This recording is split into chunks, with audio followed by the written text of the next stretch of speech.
Hi everyone, welcome to the session. We're so sorry we've been running late and thank you for your patience. I'm Yvette Poshoglian. And I'm Kirli Saunders, and today... Welcome to the writing workshop. Welcome. With Reconciliation New South Wales. We're going to have some good conversations today. And perhaps in the time that you've been waiting for us to get organised at this end, you've had some conversations already with your teachers about what we're going to be talking about today. Yeah, so today we're here to celebrate the school's Reconciliation Challenge and to talk about the theme of speaking and listening from the heart. That's right. So I'm going to start with an acknowledgement. I would like to acknowledge the traditional custodians, elders past, present and emerging of the Gadigal Nation that Yvette and I are working from today, and perhaps you're on Gadigal country too. Gadigal Nation is part of the Eora. Gadigal country is part of the Eora Nation, which comprises of 29 different language groups. Language is something I'm really interested in, so we might talk a little bit about that as well. I'd also like to pay my respects to your elders past and present of the nations that you're joining us from, and to my own ancestors who walk with me and have brought me here to be with all of you, which is really exciting. Oh, it's great, and we can't wait to start this conversation. But before we do, we know we've got around 30 schools joining us from all across the state. And as Kirli said, we're here in the Eora Nation, but we're in Lewisham at the Arts Unit of the New South Wales Department of Education. I know you've watched a lot of virtual excursions that have been broadcast from here, so we're really excited to be coming here from this studio out to you. And Kirli, we've got some great schools joining us. Oh, we do have some great schools joining us, and hello to all of the 26 of you who have moved over to our YouTube channel, and thank you so much for being so flexible, and a special hello to Stromlo High School. Giving a shout out to Tumbulgum Public School too, and also Scone who's joined us. And keep listening out because we're going to give you guys some cred out there, and we're really excited to see what you're going to produce out of this writing workshop. Kirli, it is a bit strange to run a writing workshop virtually, so I hope you guys all have your resources in front of you, some pens and paper, and most importantly are ready to get involved in a conversation about reconciliation. And that's probably a good place to start. But first of all, tell us a little bit about Red Room Poetry. Yeah, so I'm the Manager of Poetic Learning and the First Nations Cultural Advisor at Red Room Poetry, and we aim to make poetry a meaningful part of everyday life by putting poets in the classrooms and engaging students in creative writing. And today we are going to be writing some poems. I lead the Poetry in First Languages program there too, which sees our First Nations students learn languages from their elders and custodians to write poems in First Nations languages. So perhaps you're learning language as a part of your reconciliation journey at school, and if not, maybe there's ways that you can begin to start that language learning journey with your local AECG, your elders and custodians more broadly. That's right. And part of today's workshop will involve us learning some First Nations words and learning some language. And I think it's a really important step because for me, learning some words, learning some language actually helps me understand reconciliation just that little bit more. Definitely. And just as a heads up at this point in time, because we've started a little bit late, we started at about 10:30, we're going to run this workshop through till 11:15 a.m. We're also going to send you a recorded version of this in case you're not able to stick around for the whole workshop if you're running into recess bells, etc. Can we get some waves from people watching us? I can see some students there online who are on our VC conference. Hi guys, it's great to see you. And for those in YouTube land, we're also giving you a massive shout out. Thank you so much for joining us. We also do, we are running another session at 2 o'clock. If you'd like to join us again for that session, we will be kicking off at 2 p.m. this afternoon, or you might want to join us partway through. Absolutely. And today we're going to be talking about reconciliation and what reconciliation means to you. So Reconciliation New South Wales aims to draw people together to support, educate and inspire people to partake in reconciliation more broadly in New South Wales and in the ACT. And I think we're doing a really great job today to celebrate reconciliation by all coming together. So thank you for your time. That's right. And this is about a school's reconciliation challenge. And we're challenging you today. Both of us are writers. We're going to tell you a little bit more about us in a moment.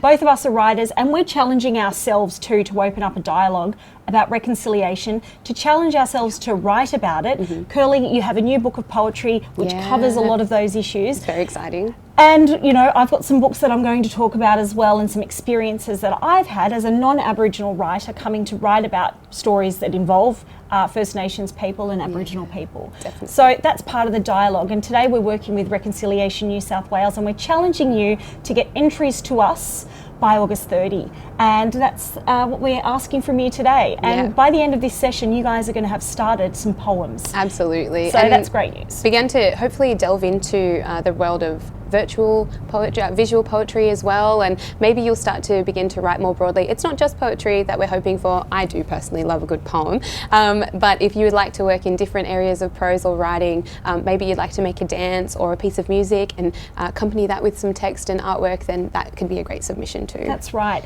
At the end of this, stick around because we're going to be talking about writing tips. I know we have a lot of writers in the audience today who are tuning in, who want to hear tips from us. I mean, I don't know if that's a great idea, but we can offer you something because we have written some books, which is great news. And Yvette, you've written quite a few books, and today's actually your book birthday. So wherever you are, can you please wish Yvette a happy book birthday, because these two beautiful books are launching today. That's right. I'm very excited. Some of you might know me from my Ella and Olivia books. The brand new one, Hula Hoopla, is out today, covering very big issues about hula hooping, Kirli. I'm not good at hula hooping. I feel like I'm going to have to read it. And my other book series, Puppy Diaries, coming out. So really, it doesn't matter what you're writing. You're exploring ideas, you're exploring feelings, and actually that's what we're going to tap into today. And we've also got some of your books. So Kirli and I, we're friends. We've known each other for years. We're both teachers. You're a primary teacher. I'm a high school English teacher. And together now we're writing, and that's why we're here today, is to share some of our advice. And we're actually going to try and write too, live. We are together with you, yes. So I'm a proud Gunai woman. My family are from East Gippsland in Victoria, where Stephen's from down that way, and then ties to Yuin country, where my mum was born, around Bega. And I saw Bega Public School has joined us. My mum originally went to Bega, so hi Bega. Then we've also got ties to Gunai country. After mum was removed as a state ward and raised in children's homes, she was taken to the Southern Highlands. And so the words I'm going to share with you today are Gunai language words, and they were taught to me by Auntie Val Mulcahy and Auntie Trish Levitt. So we'll touch a little bit on language, but outside of leading poetry in First Languages and being a First Nations person, I am also a writer. I love to ride motorbikes and I love to teach. So a little bit about me, and hopefully we can explore a little bit about you with your lovely writing as we begin to unpack that. That's right. Now, the Reconciliation Challenge. Yes. Let's explore what we're doing here today and what we want you to do. By the end of this session, you're going to have some great ideas for expressing what reconciliation means to you. Now, you could be a creative person. If you're not a creative person, we want you to think deeply about how you can contribute to your community. Now, you might be a star on the soccer field. You might be a legend cricket player.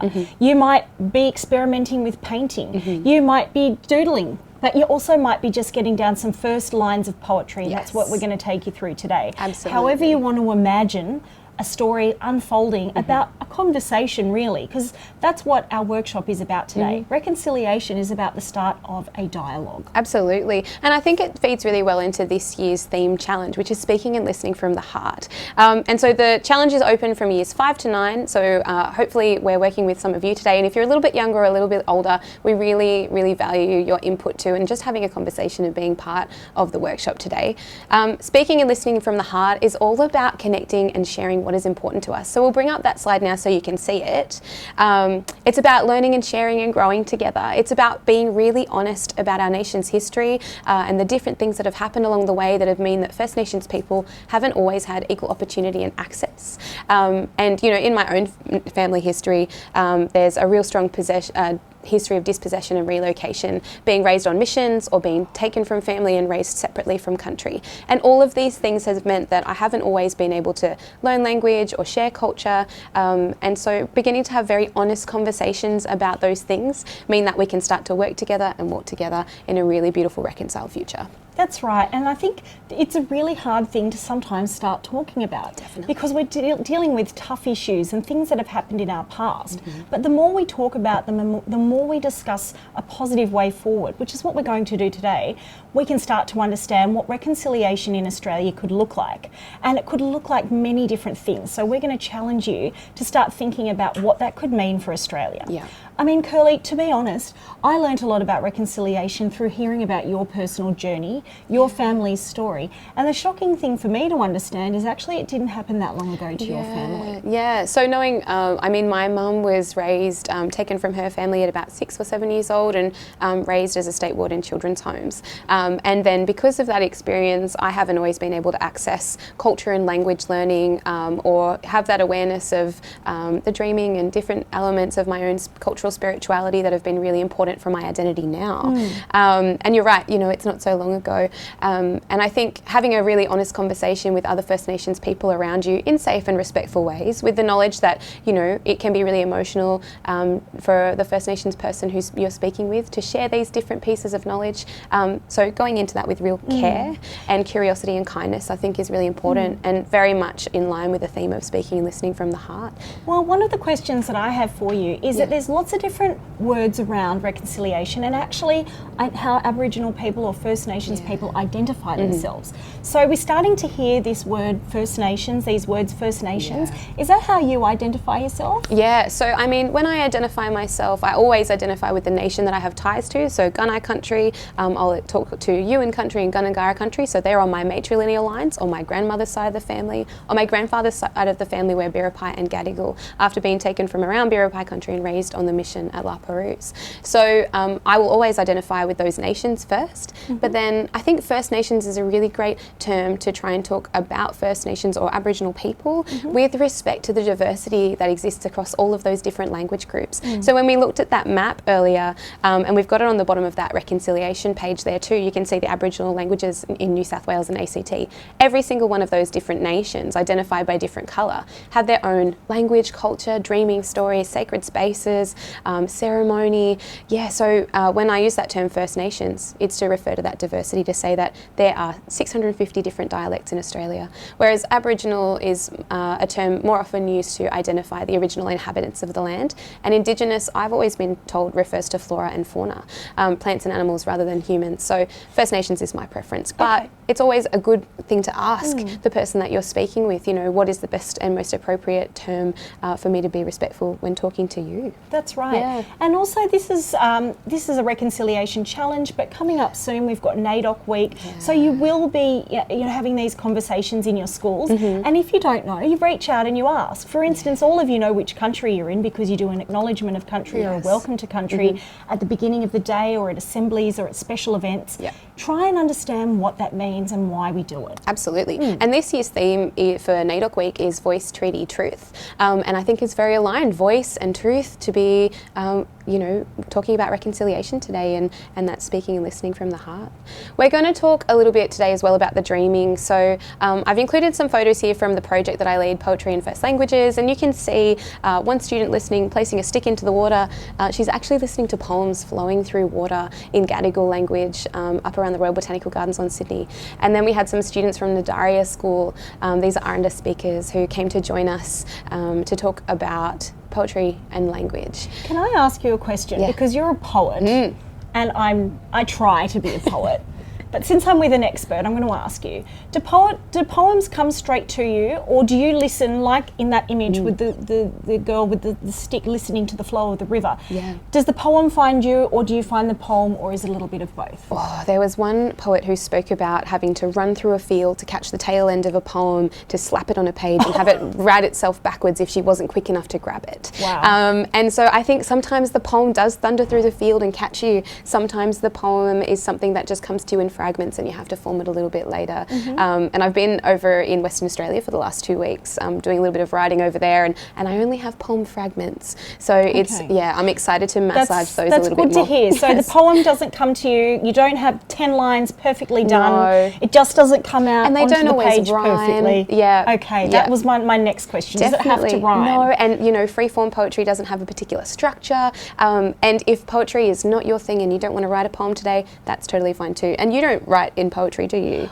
Not first off. Not really, no, I have to say. But, sometimes I overhear a good conversation or a great line, and I write it down in my notebook. I hope all of you have notebooks because they can be incredibly helpful. 100%. I never leave home without one. No. So you need a good notebook, but you also need to have a really good ear, because a lot of what we write about is actually overhearing conversations, and we can start a story based on that. Yes. Perhaps today you're going to start off with a poem, but you might end up with a song. Yes. So there's you might write lots a of story. different ways you can be creative with this session. 100%. Yeah, and you know, today I wanted to share a little bit with you about the dreaming. So the dreaming is a cultural way of knowing, of being. It explores our responsibilities and our roles within community. And I was told that if we adhere to our dreaming, then we will live happy and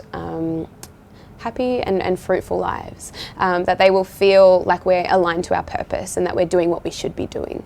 The dreaming has 3 parts, and the first part was told to me that we must always take care of ourselves. And we do this by making sure that we nourish ourselves with food from country, so none of that processed stuff.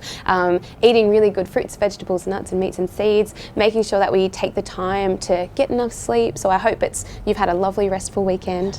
All of these things are part of the dreaming, spending some time outside in the sunshine. The second part is to take care of the earth, and that means not only being sustainable in your practices, so not using plastic, picking up rubbish when you find it, making sure you recycle and reuse, but also to make sure that you appreciate the earth. So I hope today when you get some time off at lunch, you go for a walk outside and just look around and see the absolute beauty of the earth around us, because we're really, really lucky to be living on such beautiful country. Thanks, Kirli. Yeah. That makes me really think about the dreaming in a different way. Totally. And I mean, that third part of the dreaming, Posh, is even, I think it will speak to you even more, because that's about sharing your gift with community. Yeah, and we are writers, and I was wondering what your gift is to community. We spoke about being sports superstars, about, you know, really being creative in our different practices, but I'm wondering what your gift is to community. What are you good at? So there's a writing prompt up for you here now. The first question is, what is your gift to community? And the second one is, how can you contribute to reconciliation with your gift? Because for me, being a writer means I get to share very true, honest stories from our nation's history, from my family history, about our culture and language and identity, and also to share that with other people. And I do the same things with art as well. So I'm wondering, and you're the same, Posh, aren't you? I am. I'm actually going to give you guys a bit of an example. Oh, perfect. That yes. might help. Yep. My gift to community is writing, and the only reason I write is to share stories with other readers. Yeah. There would be no point writing if I didn't have somebody out there reading. So somebody going to the library or somebody going to the bookshop and then telling their friends about a great book, because I loved reading so much when I was growing up. Me too. That's why I wanted to become a writer, and I know it's the same thing for you. Yep. So my gift is being able to write or communicate. Even what we're doing right now is communicating, is another form of expressing ourselves. 100%. So that's my gift that I know that I have. Yeah. For you guys, it might be you're a star on the footy field. You're a winger. You can run fast. You can run down that line. You can go for the try. Maybe your gift is to lead someone on the sports field. Maybe you're a leader. Yeah. But if I start to think about that kind of gift and what it looks like when I involve it with reconciliation, I have to think about what reconciliation means to me. And reconciliation to me means the start of an open conversation about our history, Australia's past, and looking forward to the future. And understanding what we both bring to the table. Oh, definitely. And understanding traditions, like I just learnt from you a bit more about the dreaming than I've ever understood before. So if you don't talk to people, you won't know these things. Yeah. So that's where I would be going with this particular answer. Yeah. My gift around reconciliation could be about understanding an Aboriginal or First Nations perspective. And you've done that in a story, I might actually mention that now because some of you might know this book, Escape from Cockatoo Island. And this was a real challenge, Kirli, because the first owners of Cockatoo Island, there is no recorded any information about who those owners were. Now, Cockatoo Island, for those of you that don't know, is in the middle of Sydney Harbour. So I had to really investigate, and it's a book set about 150 years ago in a tough time in Australia's past, when, you know, there was no reconciliation. It wasn't even thought about. It wasn't even an idea. In fact, times were terrible. So I had to try and find out who those original owners were of that land and what it was used for. So research. I went and spoke to local Aboriginal education community groups. I think that's such a good place to start too, because because it's a great place to start. Sometimes we start down the wormhole of Googling, and that can, it's a great place to do research, but when you want to know about cultural history and Aboriginal history, First Nations history, it's great to go and ask a local local First Nations elder or custodian, because they are our historians, they are our researchers within our communities. They're the people who know all the And knowledge. I ended up speaking to a cool organisation called Tribal Voice, and they actually had done some research. They knew a little bit about the background of Cockatoo Island, as it was known at that time. And it was actually a very sad place. It was a burial ground because there was no fresh water source on the island. So First Nations people had never lived there. But for me, that was the first step in the story. Yeah. So I had to get that right, and I had to go and talk to people. Yep. So you're right, Google's a great place to start, but then you need to go and chat. Yeah, you need to go and find out from people who might know a little bit more. So that just involved talking to elders. Yeah, and maybe you've had some of those elders or custodians come into your school community and share their gift by perhaps they are artists or musicians, maybe storytellers, maybe they are a horticulturalist, they have bush knowledge around bush medicine and bush tucker. Perhaps they've come in to share their gift with you by sharing all of that knowledge, and that has contributed to the reconciliation within your school. Right now, we're just going to quickly finish up those ideas around what's your gift to community, and how do you use reconciliation, how do you step towards reconciliation by sharing your gift. So we'll give you 1 or 2 more minutes.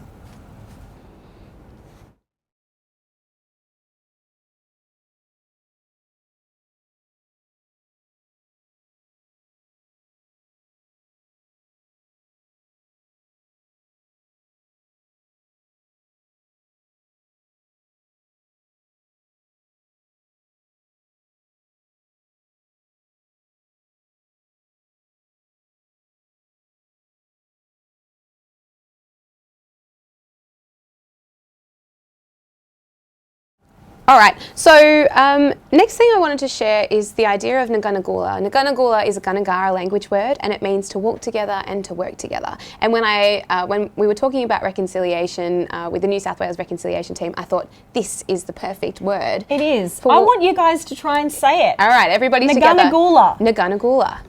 Shall we say it together? 1, 2, 3. Nagunagula. Yeah, so say that to the person next to you. Say that to your teacher. I challenge you to shout it out. All day, Nagunagula. But what does it mean again, Kirli? It's walking together and working together, which to me is very much the essence of reconciliation. And another Gunai language word that I have is miran, which means belonging.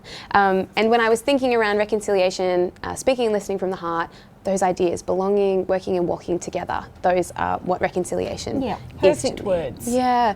So we've spoken a little bit about what reconciliation looks like to you or sounds like to you, but I wanted to get some ideas, and you might just put your paper down, or maybe you want to write it down. What does reconciliation mean to you? What does a reconciled Australia look like to you? And what does it involve? Because for me, reconciliation is walking together and working together. It's finding belonging. It's understanding our nation's history and showing kindness and empathy and understanding when we're having very honest and true conversations with each other about that history, so that we can move forward in a really united space. Yeah. And when I imagine a reconciled Australia, I imagine a First Nations Prime Minister. I think that that's would be a pretty amazing. good place to start. Wouldn't that be amazing? First Nations cricket captain. Oh my gosh, stop it. Where can we go from there? We've just got to go up from there, and I wonder what it looks like to you. Outside of that, I think treaty would be a really important part for constitutional recognition of our First Nations people when that hasn't always been included. So I think that reconciliation would look like treaty. Treaty. Maybe you can tell us a little bit more about what that means. Yeah, so following the referendum, First Nations people were omitted from the Constitution. That means they were taken out. Originally, they were recognised within the founding document as plants and animals, which to me is really sad. Can you imagine seeing another person, a human, as a plant or an animal?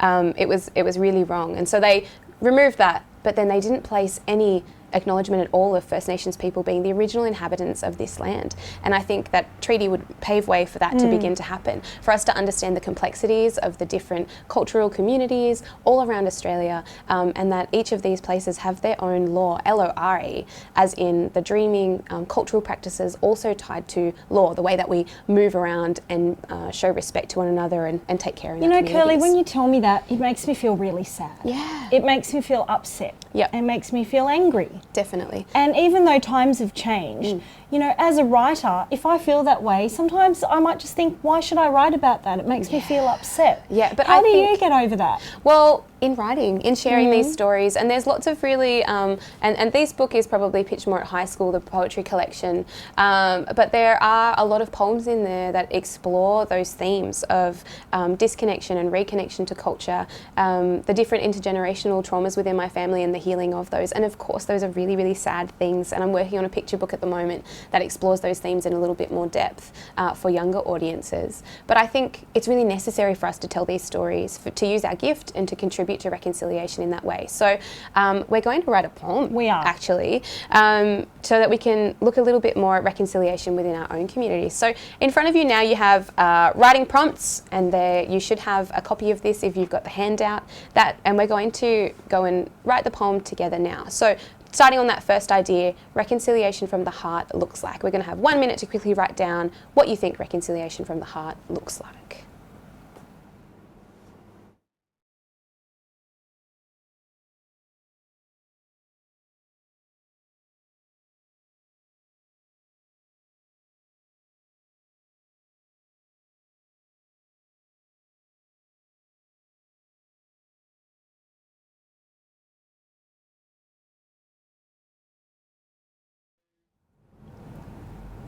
So we spoke about this one a little earlier. I think it looks like First Nations recognition within the Constitution. Within our nation's founding documents, there needs to be recognition of our Aboriginal people, of our First people. That's right. And if you forget what the Constitution is, or you can't remember, you can ask your teacher, ask your friends, and they'll remind you. Because there's some big words and big ideas here today. Totally. And I think, you know, NAIDOC week is coming up, and actually it falls during your holidays, but hopefully within your school there's some NAIDOC celebrations. And one of the main themes for NAIDOC this year, which is, you know, NAIDOC week is all about celebrating our First Nations people.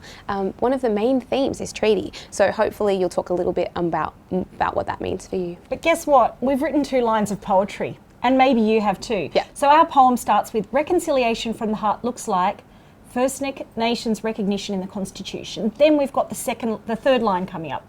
Reconciliation from the heart sounds like. Oh, I wonder what it sounds like to you. We're going to have a quick write, and then we'll share what we think. Ready, set, go.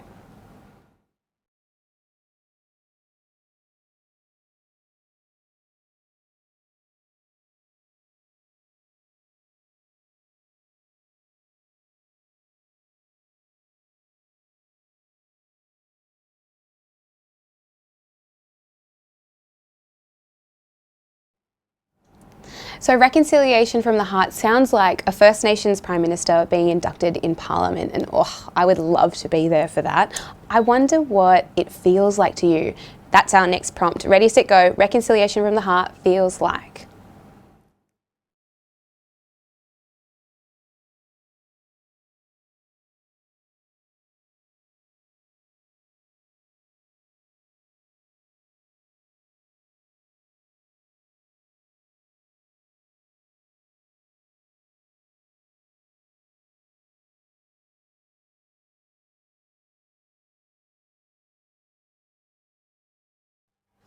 This poem is going great guns. I hope you actually stopped to listen and feel. So with this one, we're going to listen from the heart. So reconciliation from the heart feels like, we said, sitting with aunties and learning language at school. In fact, sitting with you and learning language. This is what's happening right here, right now. Yeah, and I think they're some of my favourite memories, is sitting with some of our old people in schools. And I didn't have that opportunity when I was a kid. So being able to create a project now that sees us bring in elders and community, and watching our young people listen to those aunties, having them share stories, it feels really good in your heart, in your belly. I know, but even better, what does it taste like? Oh, I can't wait. This is where you need to start using your other senses. What does reconciliation from the heart taste like? Ready, set, go. Get creative.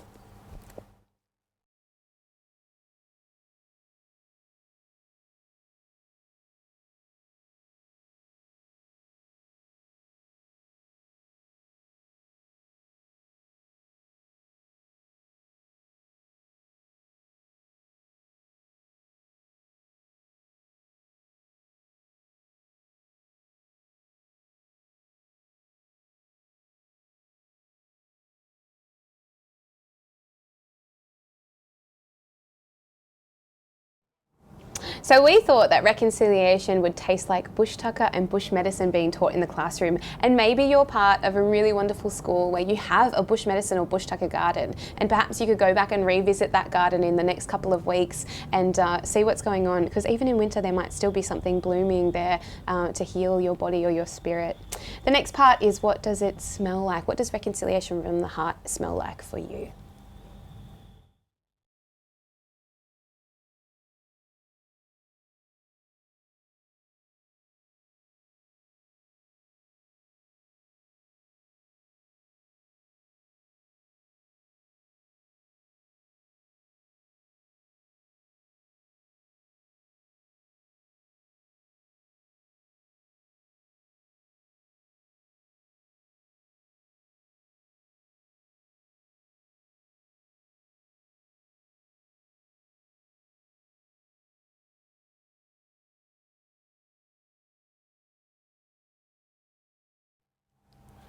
Okay, I hope you had some thinking time about what it smells like. Reconciliation from the heart smells like, we said, smoking ceremonies before a welcome or an acknowledgement of country. Some of you might have smelt or experienced a smoking ceremony before. Yeah, and they're really important ceremonies to open up an event with, particularly, you know, and be able to cleanse the space, to welcome in the ancestors, and to begin to think in new ways with that respect and that honouring of our traditional cultures. That's right. Yeah. I'm wondering though what reconciliation from the heart means. And we've spoken a lot about what reconciliation means to us, and we're really excited to hear what it means to you. So that's our very last part, and then we'll read the poem in whole, and we can't read all of your words as well.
So now we have a poem in its entirety, and I thought we better read it in that form. So, reconciliation from the heart looks like First Nations recognition in the Constitution.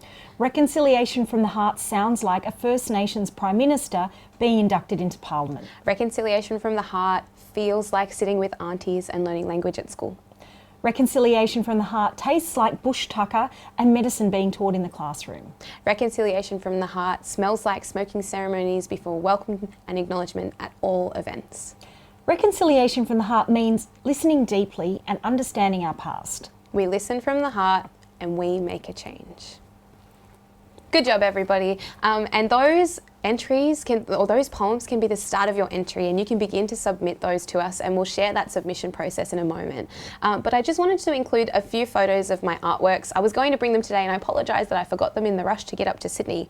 But here is some visual poetry. So I like to meld together artworks with poems and explore different kinds of fluid and acrylic painting, working those lines back in with textures and pencils and pens as well. Is one of those artworks on one of your walls at home? Oh, it is. Good pickup. Are you allowed to paint on your walls?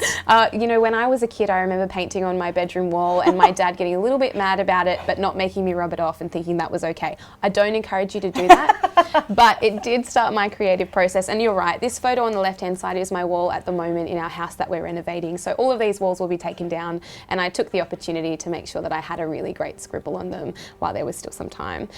So maybe creating an artwork is the right thing for you to explore what reconciliation reconciliation means to you. Maybe you'll send us a poem, perhaps it will be sharing your different ideas in an artwork, a song, a dance, and then accompanying that with a piece of text that explores what that means to you and what reconciliation means to you around the theme of speaking and listening from the heart.